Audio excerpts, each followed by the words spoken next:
In today's video, I'm going to teach you how to track attendance in Google Sheets. We'll build a simple, reliable system that keeps your dates and headers in the top row and your list of students or participants starting from row 2.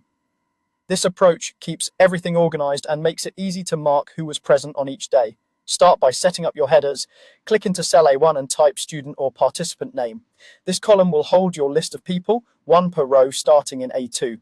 Now move to B1, C1, D1 and so on across the top row and enter the dates you're tracking like 02, 03, 02, 04, 02, 05.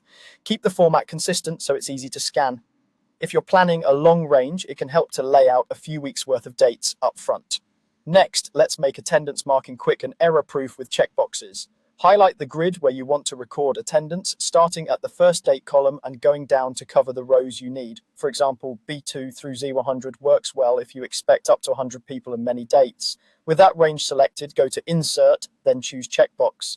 You'll now see a checkbox in each cell of the grid you highlighted. When you check a box, Google Sheets stores it as true, which we'll use in a moment to calculate totals.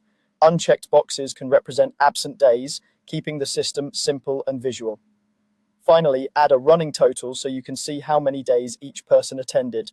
In the first empty column, immediately after your last date column, create a header called Total Present. For example, if your dates are in B through D, your total column would be E.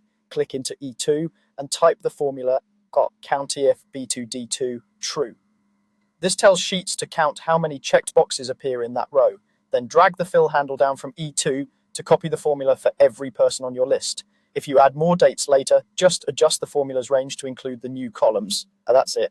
You now have a clean layout with names in column A, dates across row 1, checkboxes for daily attendance, and a total present column that updates automatically. As your list grows, keep entering new names in column A and use the same checkbox area for the new rows. This setup is fast to use, easy to read, and perfect for classrooms, workshops, clubs, or any group where tracking attendance matters.